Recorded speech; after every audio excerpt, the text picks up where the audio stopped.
सभी छोटे बड़े श्रोताओं को सुनीता भटनागर का प्यार भरा नमस्कार। ऑडियो स्टोरीज के हमारे चैनल कहानी जगत में आप सभी का स्वागत है।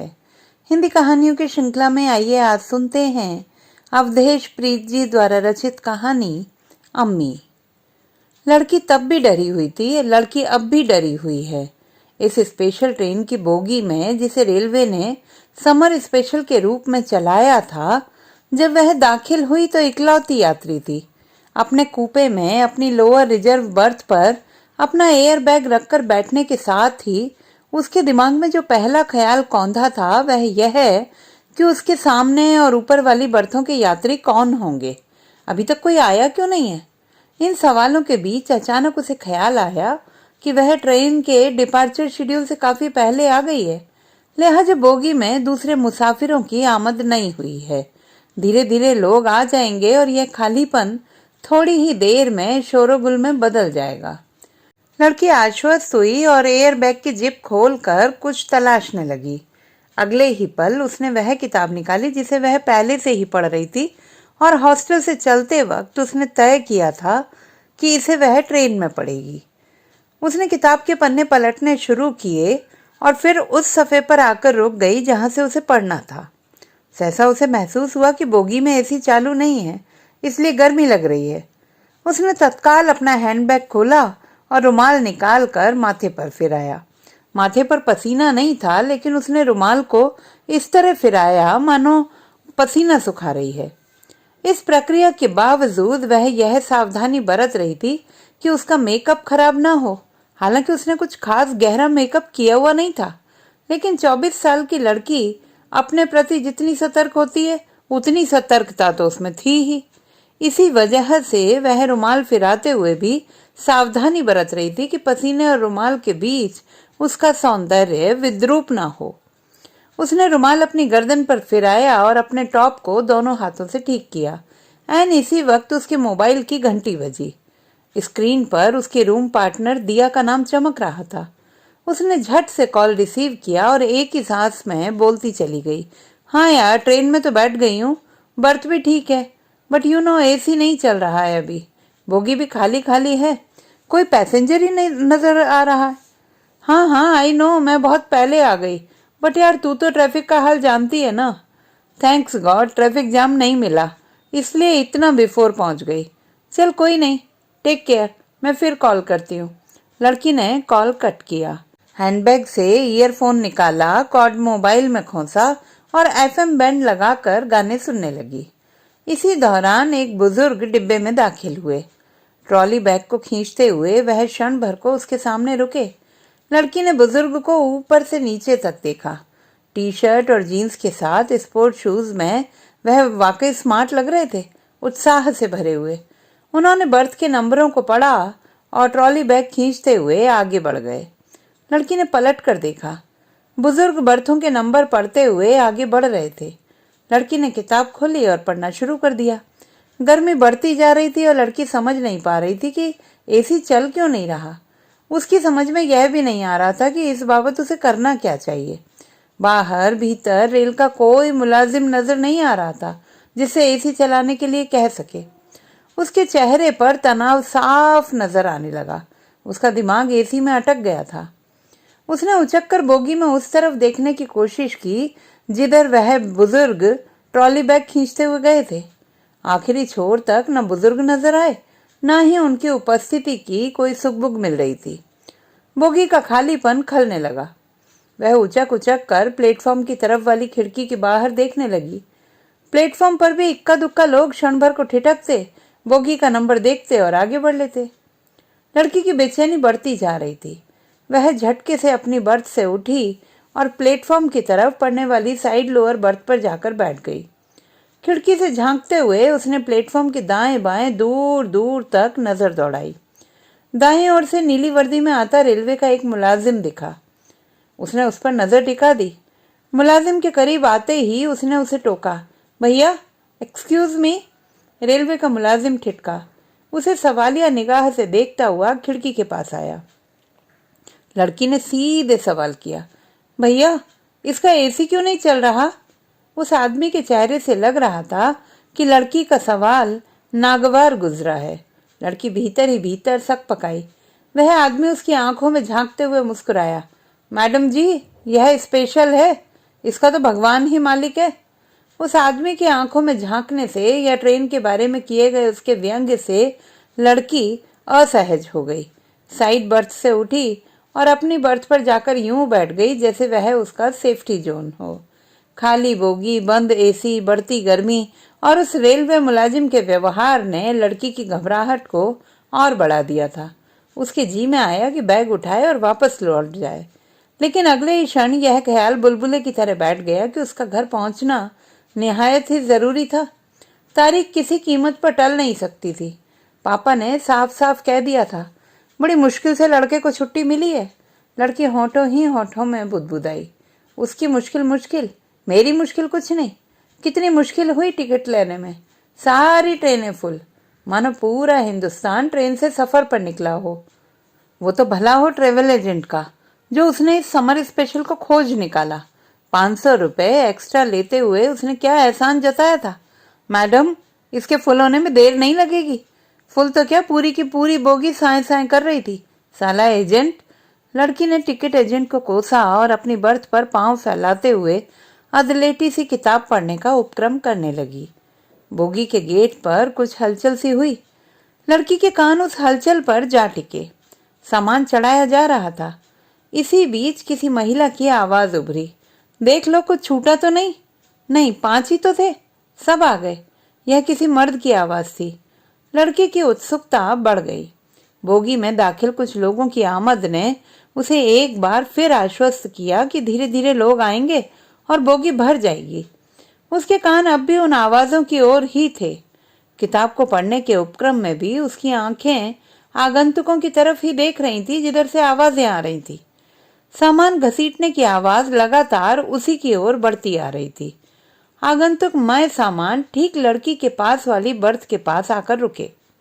लड़की ने देखा सबसे आगे एक युवक था, लहीम शहीम, 20-22 साल का, गोरा चिट्टा चेहरा, क्लीन शेव्ड। उसके पीछे बुरके में एक औरत थी और उम्र दराज थी। चेहरा खुला था, रंग बेहद गोरा। उम्र होने के बावजूद खूबसूरत लग रही थी। लड़का बर्थों के नंबर तजवीज कर रहा था और इत्मीनान होने के साथ उसने अपने पीछे मुड़कर आवाज लगाई। भाईजान, यही है 16, 17, 18। लड़के ने जिसे आवाज दी थी उसने वहीं से कहा, ठीक है, अम्मी को बिठाओ, मैं सामान लेकर आता हूँ। युवक के हाथ में एक बड़ी सी अटैची थी। उसने अटैची लड़की के सामने वाली लोअर बर्थ के नीचे ढकेलते हुए बुजुर्ग औरत से कहा, अभी आप यहीं बैठ जाइए, मैं बाकी सामान लेकर आता हूँ। अम्मी आगे बढ़ी। एक बार अपने इर्द गिर्द देखा। घूमती नजर लड़की की आंखों से टकराई। लड़की ने देखा अम्मी के होंठों पर हल्की सी मुस्कुराहट है। इस मुस्कुराहट में एक अजीब सी कशिश थी, दिल में उतरती हुई। लड़की एक टक अम्मी को देखती रह गई। अम्मी सामने वाली बर्थ पर बैठ गई थी। अपने कंधे से टंगा बैग निकालकर अपने बगल में रखकर उन्होंने एक बार फिर इर्द गिर्द का मुआयना किया। लड़की को अपनी ओर देखते पाकर वह फिर मुस्कुराई। इस बार लड़की झेंप गई, लगा उसकी चोरी पकड़ी गई हो। उसने झट आंख झुकाते हुए अपनी किताब के पन्ने पलटने शुरू कर दिए। युवक एक अटैची और एक एयर बैग लिए हुए नमूदार हुआ। इस बार उसके पीछे एक और युवक था, उतना ही गोरा, उतना ही खूबसूरत जितना पहला युवक था, लेकिन उसके चेहरे पर दाढ़ी थी। उसने पहले युवक की तरह टी शर्ट और जीन्स की बजाय पठानी सूट पहन रखा था। वह पीछे से ही हिदायत दे रहा था, आजम, अटैची बर्थ के नीचे रख, एयर बैग ऊपर रख दे। आजम, लड़की ने मन ही मन दोहराया, इस लड़के का नाम आजम है। आजम सामान जमाने लगा था।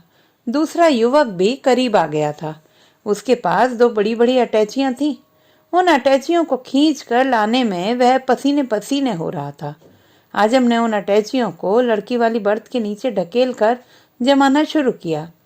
लड़की असहज हो आई। उसने सतर्क होते हुए अपने सैंडलों को देखा। एक सैंडल उल्टी पड़ी थी जबकि दूसरी एक अटैची के कोने से दबी हुई थी। लड़की तिल मिलाकर रह गई। जी में आया कि आजम को कसकर झाड़ पिलाए। अंधे हो जो मेरी सैंडल नजर नहीं आई? लेकिन अम्मी पर नजर पड़ते ही उसकी कसमसाहट काफूर हो गई।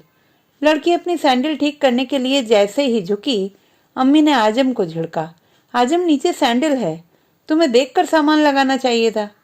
आजम को अम्मी का टोकना नागवार लगा। कोई जवाब देने के बजाय वह दूसरे युवक की ओर मुखातिब हो गया। भाईजान, आप बैठिए, मैं पानी की बोतल लेकर आता हूँ। क्यों, ट्रेन में नहीं मिलेगा क्या? भाईजान ने पूछा। ये स्पेशल ट्रेन है, इसका खुदा ही मालिक है।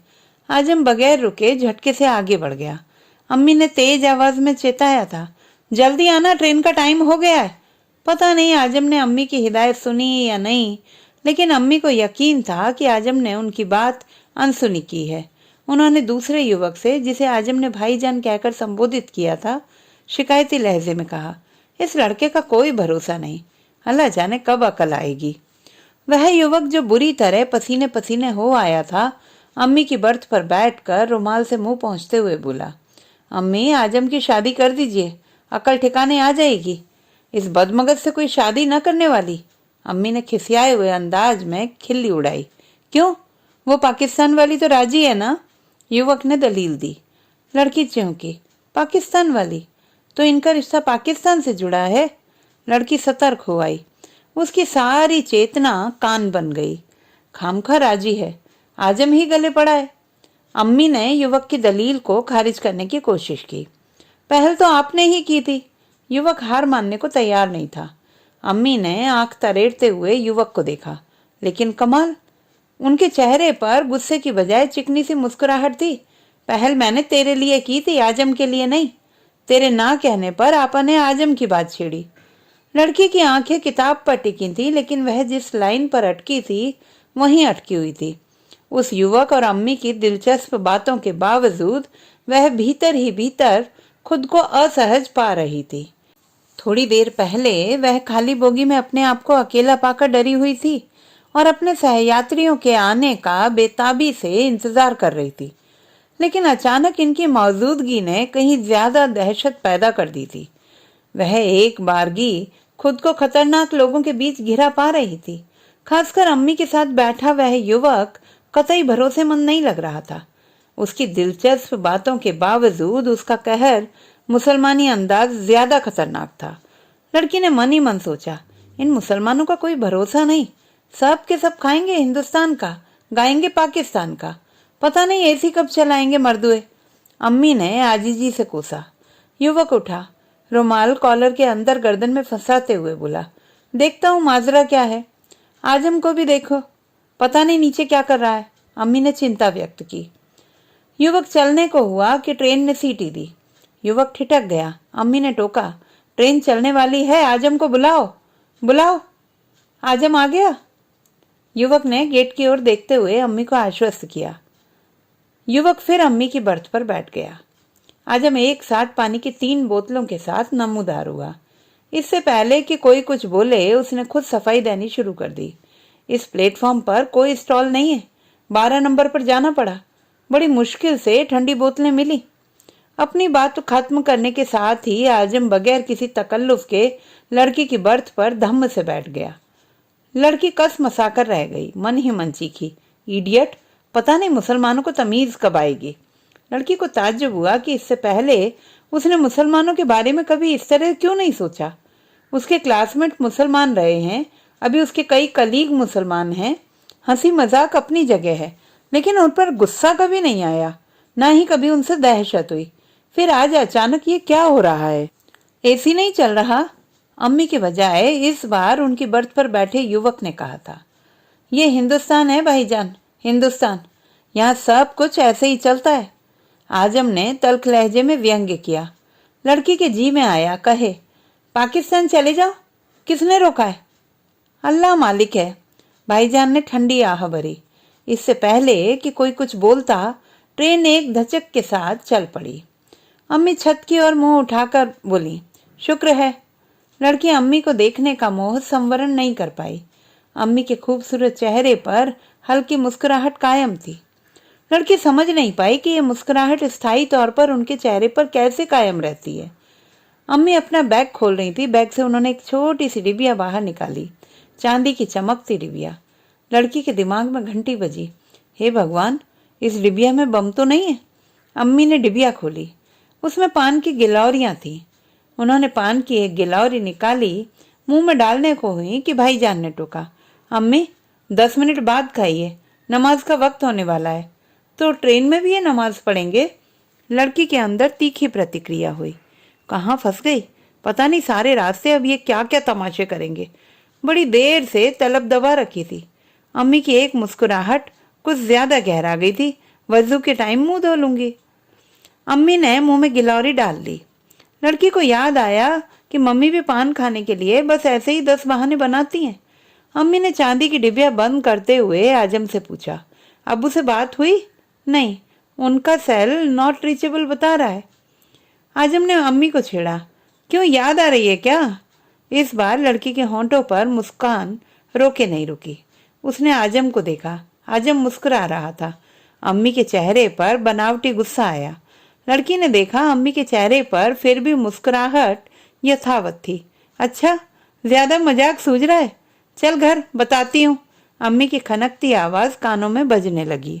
भाईजान कुछ कहने के लिए मुंह खोल ही रहे थे कि कंबल, तकिए, चादरों के पैकेट लिए एक कर्मचारी आ खड़ा हुआ।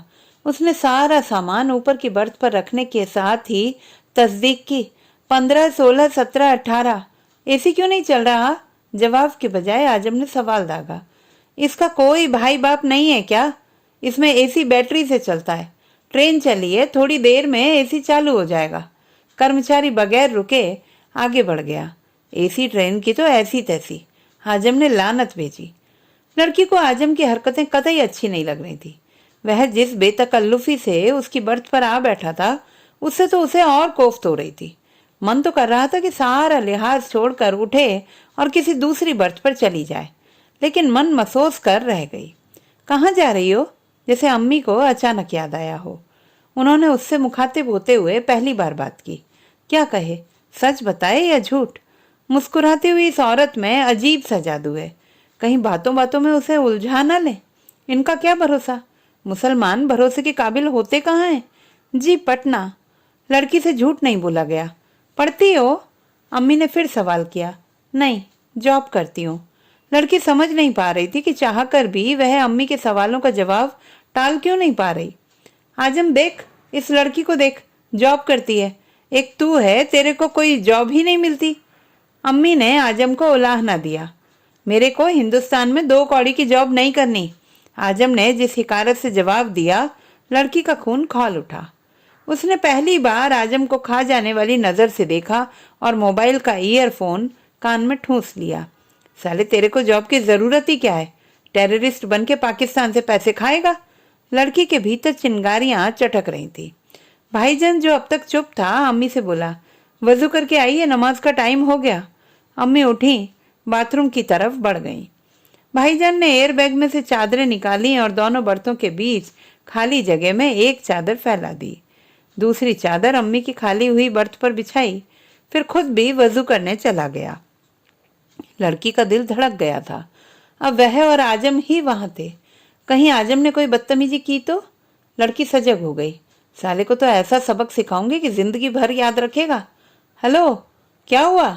आजम किसी से बातें करने लगा। पता नहीं दूसरी ओर से क्या जवाब मिला कि आजम एकदम भड़क उठा। जी में तो आता है कि सब सालों को लाइन से खड़ा करके गोली मार दे। समझा लेना, समझे तो बता, कोई उपाय करते। लड़की के भीतर सेहरन सी दौड़ गई। ये दिखने में जितना मासूम है, भीतर से उतना ही खतरनाक है। कहीं किसी टेररिस्ट ग्रुप से तो जुड़ा हुआ नहीं है? इसकी बातों से तो लग रहा है कि ये जरूर किसी ग्रुप का लीडर है। हो भी सकता है, जहां देखो वहीं कोई मुसलमान टेररिस्ट निकलता है। लड़की अपनी सोच के भीतर ही ऊब चूब हो रही थी। दहशत अपनी गिरफ्त कसती जा रही थी। अम्मी, भाईजान दोनों आ चुके थे। आजम मोबाइल पर बात करते हुए उठा और बोगी में टहलता हुआ आगे बढ़ गया। भाईजान नीचे और अम्मी बर्थ पर नमाज की मुद्रा में बैठ गए थे। लड़की का डर उसके भीतर इस कदर घर कर चुका था कि वह अपने आप में सिकुड़ी जा रही थी। किताब के पन्ने पर नजर गड़ाते हुए उसने सचमुच पढ़ने की कोशिश की, लेकिन तभी मोबाइल की घंटी बजने लगी। पापा थे। उसने कॉल रिसीव करने के लिए हाथ बढ़ाया ही था कि अम्मी की नमाज में खलल पड़ेगा। उसने फोन काट दिया। फोन काटने का पछतावा भी हुआ। इनकी नमाज से मुझे क्या लेना देना? जहां देखो वहीं शुरू हो जाते हैं। मुसलमान कितना भी हाई फाई दिखे, रहेगा मुल्ला का मुल्ला ही। सेल पर फिर पापा का रिंग बजा। उसने झट से कॉल रिसीव किया। हाँ पापा, ट्रेन चल चुकी है, सब ठीक है, हाँ जगह भी ठीक है। पापा से झूठ बोलती रही। पापा ने आश्वस्त होकर फ़ोन काट दिया। अम्मी चादर समेटना शुरू कर चुकी थी। भाईजान की नमाज भी पूरी हो गई थी। उन्होंने अम्मी से कहा, नमाज में लगते ही कितने मिनट हैं? हद से हद 10 मिनट। हाँ, लेकिन ये 10 मिनट भी देने में आजम की जान निकलती है। अम्मी ने फिर उलाहना दिया। कोई बात नहीं, आज नहीं तो कल समझ जाएगा। भाईजान ने दिलासा दिया। खाक समझ जाएगा? मुझे तो इसके लक्षण ठीक नहीं लगते। इसका खुदा ही मालिक है। अभी बर्थ पर आलती पालती मार कर बैठ गई थी। भाईजान भी उसी बर्थ पर पीठ टिकाकर आराम की मुद्रा में बैठ चुके थे। लड़की उठी, पैकेट से चादर निकाली, झक सफेद चादर बर्थ पर फैलाने लगी कि आजम उसके बिल्कुल बगल में आ खड़ा हुआ। अम्मी ने आजम को टोका, आ यहाँ मेरे पास बैठ जा। आजम तुनक गया। यहीं बैठता हूँ, बर्थ 2 लोगों के लिए है। किसी प्रतिक्रिया की प्रतीक्षा के बगैर आजम सफेद बिछी चादर पर धम्म से बैठ गया। लड़की अंदर ही अंदर तड़प कर रह गई। लड़की अपनी जगह पर बैठकर फिर किताब पढ़ने लगी, लेकिन क्रोध में उफनता मन किताब में नहीं रमा। उसने ईयरफोन कान में ठूंस लिया। इनकी बातों पर ध्यान ही नहीं देना। भाईजान आजम से कुछ कह रहे थे, लेकिन मोबाइल के फुल वॉल्यूम में लड़की को कुछ सुनाई नहीं पड़ा। लड़की ने सोचा, इस तरह तो वे कोई साजिश भी करेंगे तो कुछ जान नहीं पाएगी। इस ख्याल के साथ ही उसने वॉल्यूम कम कर लिया। अचानक लड़की ने टीटीई को सामने देखकर राहत महसूस की। चलो, ट्रेन में टीटीई तो है, कोई मुसीबत आई तो वह उससे मदद ले सकती है। टीटीई टिकट मांग रहा था। लड़की बैग से अपना टिकट निकाल कर बढ़ा देती है। उसने टिकट को पारखी नजर से देखा और टिक लगाकर लौटा दिया। भाईजान ने जैसे ही टिकट बढ़ाया, टीटीई ने पूछा, आई कार्ड दिखाइए। लड़की सन्न रह गई। भाईजान ने अपना आई कार्ड दिखाया। टीटीई ने आई कार्ड पढ़ते हुए पूछा, मोहम्मद आलम, दुबई। इंडिया का आई कार्ड नहीं है क्या? भाईजान कुछ कहते इससे पहले ही आजम टपक पड़ा। क्यों, इस कार्ड में क्या प्रॉब्लम है? कुछ नहीं, बस यूं ही पूछ लिया। टीटीई आजम की तुर्शी से झेंप गया था। टिकट पर टिक लगाकर आगे बढ़ गया। लड़की टीटीई के इस तरह झेंप कर जाने से निराश हुई। तुझे इस तरह बात नहीं करनी चाहिए थी। भाईजान आजम को समझा रहे थे। क्यों, क्या गलत कहा मैंने? भाईजान, आप नहीं जानते इनकी क्या मंशा होती है। डिमोरलाइज करना चाहता था। इन सालों को ऐसे ही जवाब देना पड़ता है। आजम का चेहरा लाल हो आया था। उसकी आवाज में कपकपी थी। ले पानी पी, गुस्से पर काबू रख। अम्मी ने पानी की बोतल आजम की ओर बढ़ाई। बगैर किसी हुज्जत के आजम ने अम्मी के हाथ से बोतल ली और ढक्कन खोलकर पानी पीने लगा। अचानक पानी गले से सरका और उसे तेज खांसी उठी। उसके मुंह से पानी के छींटे निकले और भाईजान के चेहरे पर जा छिटके। भाईजान ने गर्दन में फंसा रुमाल निकाला और अपना चेहरा पोंछते हुए कहा, लगता है कोई तुझे याद कर रहा है। हाँ, इसके नामुराद दोस्त सब याद कर रहे होंगे। अम्मी के चेहरे पर मुस्कुराहट कायम थी। पता जो चल गया होगा कि जनाबे आली कल तशरीफ ला रहे हैं। अम्मी प्लीज मेरे दोस्तों को कुछ मत कहिए। आजम ने तीखे स्वर में विरोध किया। अम्मी चुप लगा गई। आजम ने भी चुप्पी साध ली।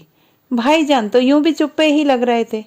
हालांकि उनकी शख्सियत में उनकी चुप्पी उन्हें कहीं ज्यादा रहस्यमयी बना रही थी। लड़की ने घड़ी देखी। रात के 9 बज रहे थे। बाथरूम जाने की तलब महसूस हुई। हालांकि एक बार मन किया कि टाल दे, लेकिन यह सोचकर कि अब सोने का वक्त हो गया है, उसने टालना उचित नहीं समझा। अनमने ढंग से उठी, पैरों में सैंडल डाली और बाथरूम के लिए चल पड़ी। अचानक उसने पाया कि आजम उसके पीछे आ रहा है। उसका दिल जोरों से धड़क उठा। इस लड़के के इरादे ठीक नहीं जान पड़ते। मन किया कि उल्टे पांव लौट जाए, लेकिन यह सोचकर कि उसका डर जाहिर हो जाएगा, वह आगे बढ़ती रही। पता नहीं क्यों पांवों की गति मध्यम पड़ गई थी। घसीटते कदमों से वह बाथरूम में दाखिल हुई। बाथरूम से लौटकर लड़की अपनी बर्थ तक पहुंची तो देखा अम्मी ने टिफिन खोल रखा है। कई डिब्बे, उन डिब्बों में चपातियां, चिकन चिली और न जाने क्या क्या। सब कुछ कनखियों से देखते हुए लड़की के मुंह में पानी भर आया। चिकन चिली पर जान छिड़कने वाली लड़की मन महसूस कर रह गई।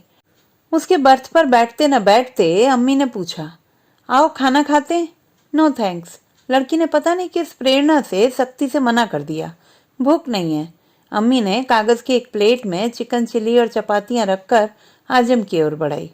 भाईजान तो बकायदे पालती मार कर बर्थ पर बैठ गए थे।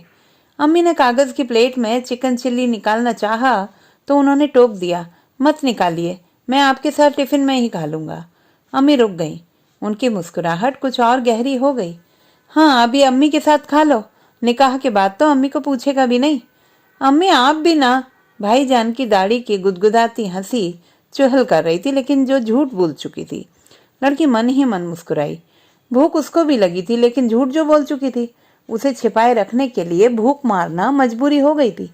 आजम खा चुका था। वह खाली प्लेट लिए हुए उठा और बेसिन की तरफ बढ़ गया।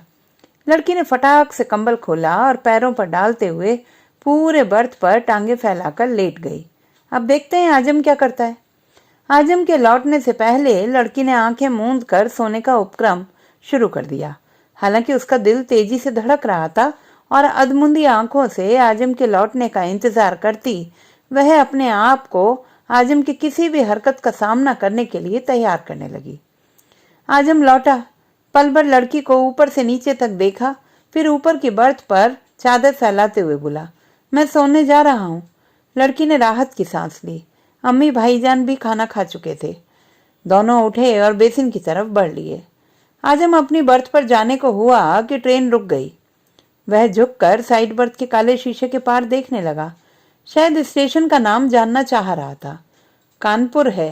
बेसिन से लौटे भाईजान ने सूचना दी। गेट पर शोर हुआ। शायद कुछ लोग ट्रेन में चढ़ रहे थे। लड़की अधमुंदी आंखों से सारी हलचलों का जायजा ले रही थी। बाईं ओर वाले गेट से घुसा एक दंपति सामान लिए सीधे लोअर बर्थ के पास आकर रुका। मर्द और औरत की उम्र में कोई खास फर्क नहीं था। दोनों तकरीबन 50 के थे। मर्द ने बरमूडा और टी शर्ट पहन रखा था, जबकि औरत सलवार में थी। उनके पास महज एक अटैची और एयर बैग था। दोनों सामान बर्थ के नीचे जमाने के बाद मर्द बोला, मैं ऊपर लेटता हूँ, नींद आ रही है। पटना कितने बजे पहुंचेंगे? औरत ने पूछा। समर स्पेशल है, कहना मुश्किल है कि कब पहुंचेंगे। वैसे आरा आने पर मुझे जगह देना। मर्द एक ही सांस में बोल गया था। आजम अपनी बर्थ पकड़े खड़ा था। भाईजान भी ऊपरी बर्थ पर चादर बिछा चुके थे। अम्मी टिफिन धोकर लौट चुकी थी और डिब्बे एयर बैग में समेट रही थी। लड़की इस पूरे दृश्य में स्वयं को बेतरह फंसी पा रही थी। उसने बर्थ के बाईं ओर लगा रीडिंग लैंप जलाया और किताब पढ़ने लगी, जिसे वह कब से पढ़ना चाह रही थी। वांछित पन्ना खोजते हुए जब तक वहां पहुंची, बोगी में फिर हलचल हुई। लड़की ने किताब हटाकर हलचल का जायजा लेना चाहा कि ठीक उसके सामने एक बेहद चुस्त लेकिन कहीं ज्यादा खतरनाक कुत्ता अपनी जीभ लपलपाता नजर आया। उसके गले में काला पट्टा था और उसे एक मजबूत जंजीर से एक सिपाही ने थाम रखा था। सिपाही के पीछे 2 पुलिस वाले और थे। कुत्ते को देखते ही लड़की के शरीर में सिहरन सी दौड़ गई। दहशत के मारे वह अपने आप में सिकुड़ गई थी। उसका कलेजा धड़ धड़ बजने लगा। उसने कनखियों से देखा, अम्मी के चेहरे पर कायम रहने वाली मुस्कान इस वक्त गायब थी। भाईजान भी पालती मारकर अम्मी की बर्थ पर बैठ गए थे। आजम ऊपरी बर्थ पकड़े सिपाहियों के बगल में खड़ा था। वे दंपति जो अभी थोड़ी देर पहले ही बोगी में दाखिल हुए थे, उनमें से मर्द अपनी बर्थ पर लेटा हुआ बिटर बिटर ताक रहा था, जबकि औरत दोनों टांगे मोड़े कुछ अघटित होने की प्रतीक्षा में डरी हुई थी। लड़की भी डरी हुई थी। उसने अपनी चीख अंदर ही अंदर दबा रखी थी। उसकी दहशत में ढेरों सवाल गश्त लगा रहे थे। ऐसी सख्त चेकिंग क्यों? कहीं बोगी में बम आरडीएक्स तो नहीं? कहीं आजम और उसके भाईजान आतंकवादी तो नहीं? पुलिस किसी गुप्त सूचना के आधार पर तो नहीं इस बोगी में आई है? सवाल ही सवाल थे और लड़की को लग रहा था कि ये बेहद खतरनाक कुत्ता किसी भी क्षण बर्थों के नीचे रखा विस्फोटक खोज निकालेगा। वाकई कुत्ता लपलपाती जीभ से बर्थ के नीचे रखे एक एक सामान को सूंघ रहा था। जिस सिपाही के हाथ में उसकी जंजीर थी, वह उसे ढीला छोड़े हुए भी चौकन्ना था। आखिरकार कुत्ता मुड़ा और उसके साथ ही वह सिपाही उसके पीछे चल पड़ा। कुत्ता दृश्य से बाहर जा चुका था, लेकिन खौफ जारी था। बोगी में एक अटूट सन्नाटा छाया हुआ था, गोया हर कोई उसकी गिरफ्त में हो। आजम उचक कर अपनी बर्थ पर जा चढ़ा। भाईजान अब भी वैसे ही बैठे थे। उनके चेहरे पर एक नामालूम सी उदासी चस्पा थी। अम्मी के चेहरे की मुस्कान भी अभी तक लौटी नहीं थी। लड़की ने देखा साइड वाली बर्थ वाले दंपति में, जो कि मर्द था, नीचे झांकता हुआ औरत से मुखातिब हुआ। सिक्योरिटी बहुत टाइट हो गई है। देखा कुतवा कैसे एक एक चीज को सूंघ रहा था। कुतवा के सूंघे से क्या होता है? आतंकवादी सब तो जहां चाहता है वहां अपना काम कर ही देता है। औरत के स्वर में इस सिक्योरिटी चेकिंग से उपजे भय की गहरी प्रतिक्रिया थी। उसने पुलिस और कुत्ते के इस ढोंग को एकदम से खारिज कर दिया था। अब तक भाईजान भी उठ चुके थे। बगैर कुछ बोले अपनी बर्थ पर चढ़कर लेट गए। अम्मी ने भी अपने पांव फैला लिए थे। लड़की ने अम्मी को देखा। उनके चेहरे की मुस्कान गायब थी। उनकी खुली आंखें ऊपर टिकी थीं, जैसे कुछ खोज रही हों। क्या? लड़की के जहन में यह सवाल उठा और वह साइड लैंप का स्विच ऑफ कर जवाब ढूंढने की कोशिश करने लगी। लड़की की आंखें उनिंदी हो गई थीं। वह नींद में जाने वाली ही थी कि ऊपर से आजम की फुसफुसाती आवाज सुनाई दी। भाईजान, मुझे दुबई चलना है। क्यों? भाईजान, देख नहीं रहे आप? कितनी जलालत झेलनी पड़ती है यहाँ। आजम की आवाज में खींच थी। लड़की की नींद उचट गई थी। अम्मी मुतवातिर शून्य में ताक रही थी। भाईजान कह रहे थे, भागने से नहीं, लड़ने से बदलते हैं हालात। लड़की चौंकी। उसे पक्का यकीन हो गया कि भाईजान सचमुच खतरनाक हैं। अपने भाई को लड़ने के लिए उकसा रहा है। ऐसे ही उकसावे से तो लोग आतंकवादी बनते। उसने होंठ भींचे और जी को कड़ा किया। हे भगवान, रक्षा करना। बोगी में फिर सन्नाटा छा गया था। ट्रेन ने रफ्तार पकड़ ली थी। कसमसाती हुई लड़की ने करवट बदलकर आंखें मूंद ली। न जाने कब उसकी आंख लग गई, पता ही नहीं चला। आंख जब खुली, जब एक झटके से ट्रेन किसी स्टेशन पर रुकी। बोगी में किसी बिलाव के गुर्राने सी खर्राटे की आवाज गूंज रही थी।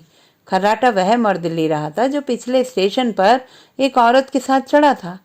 उसके खर्राटे में इस कदर शोर था कि लड़की भीतर ही भीतर बुरी तरह तंग आ गई।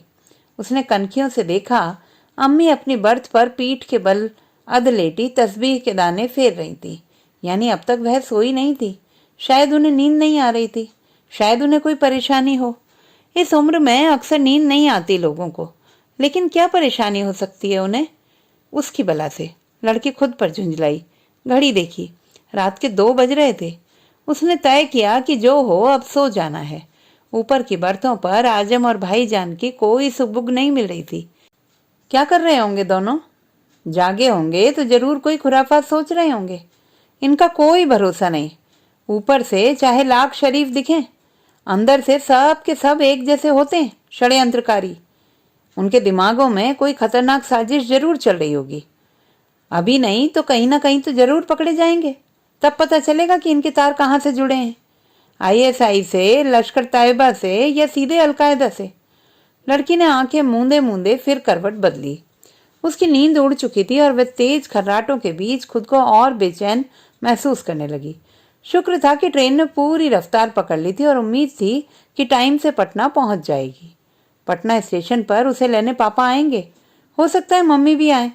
हालांकि उसने मम्मी को मना किया था कि आपको गठिया है, सीढ़ियां चढ़ने में दिक्कत होगी, लेकिन उनका कोई भरोसा नहीं। सारा दर्द दरकिनार कर वह आ भी सकती हैं। बाद में भले ही आ ऊ करती घंटों पीड़ा से झटपटाती रहे। या खुदा! ठंडी सांसों के बीच अम्मी की आवाज सुनकर लड़की ने आंखें खोलकर उन्हें देखा। वह अपनी टांगें फैलाती बर्थ पर आराम की मुद्रा में लेटने की कोशिश कर रही थी। लड़की को लगा जरूर इन्हें भी गठिया होगा। उसके दर्द से परेशान सो नहीं पा रही। ये उम्र ही ऐसी होती है, कोई ना कोई बीमारी लगी ही रहती है। लड़की सोचती रही और ट्रेन चलती रही। दोनों की रफ्तार के बीच उसे कब नींद आई पता नहीं। वो तो निचली बर्थ पर लेटी औरत की आवाज से जागी तो पता चला कि ट्रेन आरा स्टेशन पर रुकी है। लड़की ने सबसे पहले अम्मी की ओर देखा। वह उठकर बैठ गई थी। उनकी आंखें मुंदी थीं, लेकिन हाथ में लिए तस्बीह के दाने मुतवातिर फेर रही थी। उनके चेहरे पर मुस्कान लौट आई थी। इबादत की आभा में उनकी खूबसूरती दप दप चमक रही थी। सुनते हैं जी, उठिए, आरा आ गया। साइड बर्थ वाली औरत बार बार मर्द को आवाज दे रही थी, लेकिन उसके खर्राटों में औरत की आवाज गुम हो जा रही थी। लड़की ने घड़ी देखी। सुबह के 5 बज रहे थे, यानी अधिक से अधिक 1 घंटा, 6 बजे तक। इस एहसास के साथ ही उसके भीतर गुदगुदी सी हुई, घर पहुंचने की या उस लड़के से मिलने की जिससे उसकी एंगेजमेंट होने वाली है। वह साफ साफ तो कुछ तय नहीं कर पाई, लेकिन मिली जुली यह खुशी उसके होंठों पर गहराती गई। उसने महसूस किया कि उसकी नींद गायब हो चुकी है और वह इस सफर की तलखी से उबरने लगी है। उसने कंबल सिर तक खींचा और खुद को बेफिक्र छोड़ दिया। उठेगी आराम से। ट्रेन चल चुकी थी। अम्मी जो अब तक चुप थीं उठी और आजम और भाईजान को आवाज लगाने लगी, उठो, पटना आने वाला है। दोनों भाइयों की कोई आवाज सुनाई नहीं दी। अम्मी फिर अपनी बर्थ पर बैठ गई थी। उन्होंने सारी रात जागते काटी थी। लड़की को पूरा यकीन है कि उन्होंने पलक तक नहीं झपकाई थी। उसने जब भी देखा था अम्मी जागती मिली थी, शून्य में निहारती, तस्बीह फेरती, खुदा को याद करती। लड़की को अम्मी के चेहरे पर कायम रहने वाली मुस्कान में जादू सा दिखा था, लेकिन जब वह मुस्कान गायब हुई थी तब अम्मी किस कदर बेनूर नजर आ रही थी। लेकिन उनकी मुस्कान लौट आई थी। धीरे धीरे वह मुस्कान गाढ़ी होती जा रही थी।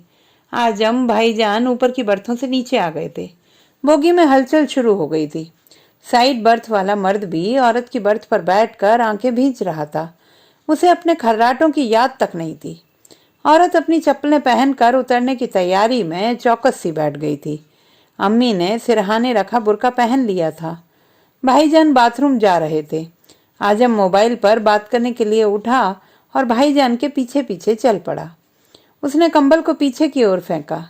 अम्मी की तरफ देखा। अम्मी ने मुस्कुराते हुए कहा, उठो, पटना आने वाला है। लड़की मुस्कुराई, उठकर बैठ गई। अम्मी एकटक उसे ही देख रही थी। वह झेंप गई। नींद नहीं आई ना रात भर? अम्मी ने पूछा। जी, लड़की ने उसकी तरफ देखते हुए पूछा। आप भी तो सारी रात जागती रही? हाँ, अम्मी मुस्कुराई। नींद आई ही नहीं। मैंने बहुत कोशिश की लेकिन सो नहीं पाई। लड़की के स्वर में बेबसी थी। डरी हुई थी ना? अम्मी ने अप्रत्याशित अजीब सा सवाल कर दिया था। लड़की समझ नहीं पाई कि क्या जवाब दे। सच तो यही है, लेकिन कैसे कहे कि वह किससे डरी हुई थी, क्यों डरी हुई थी, लेकिन वह क्यों नहीं सो पाई? इस ख्याल के साथ ही उनके सवाल से बचने की जैसे राह सूझ गई। लड़की ने झट से पूछ डाला, आप क्यों नहीं सोई? पता नहीं लड़की की चतुराई से या उसके मासूम सवाल से अम्मी के चेहरे पर दमक कहीं ज्यादा तेज हो आई थी। उन्होंने लड़की के ही अंदाज में जवाब दिया, बच्चे जब डरे हुए हों तो माँ को नींद नहीं आती। अचानक एक तेज झटके से बोगी लहराई। लड़की का जिस्म लहराया। उसने बड़ी मुश्किल से खुद को संभाला था। ट्रेन धड़धड़ करती पटरियां बदल रही थी। यह दानापुर यार्ड था।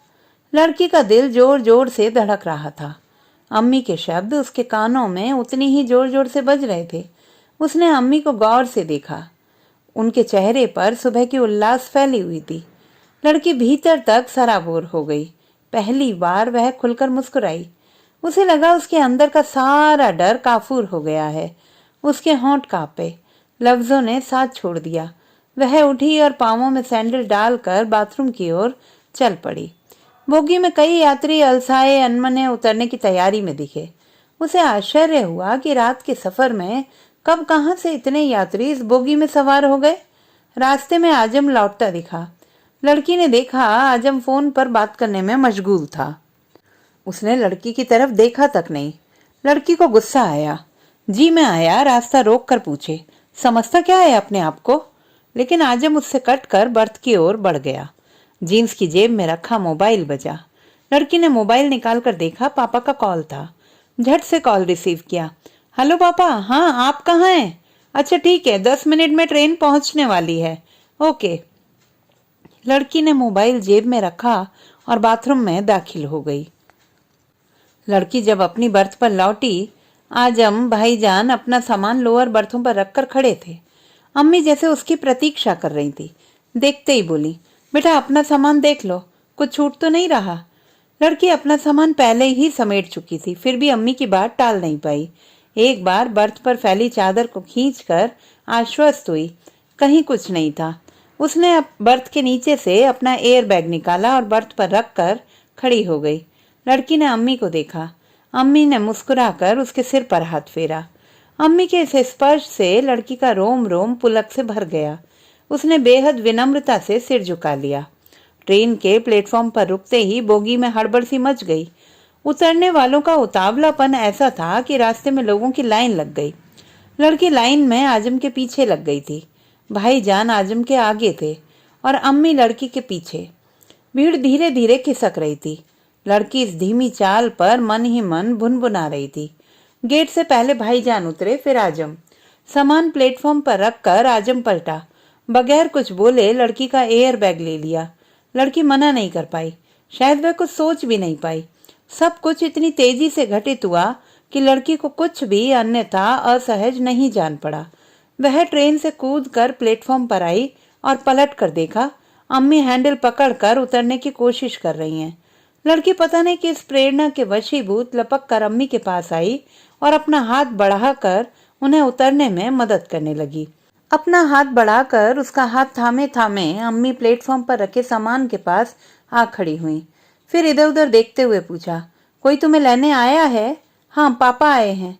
लड़की ने प्लेटफॉर्म पर नजरें दौड़ाते हुए देखा। पापा मम्मी लपकते हुए उसकी ओर ही चले आ रहे हैं। लड़की खुद को रोक नहीं पाई। वह तेजी से बढ़ी और बाहें फैलाकर मम्मी से लिपट गई। पापा ने भी उसके सिर पर हाथ फेरा। मम्मी ने पूछा, तुम्हारा सामान?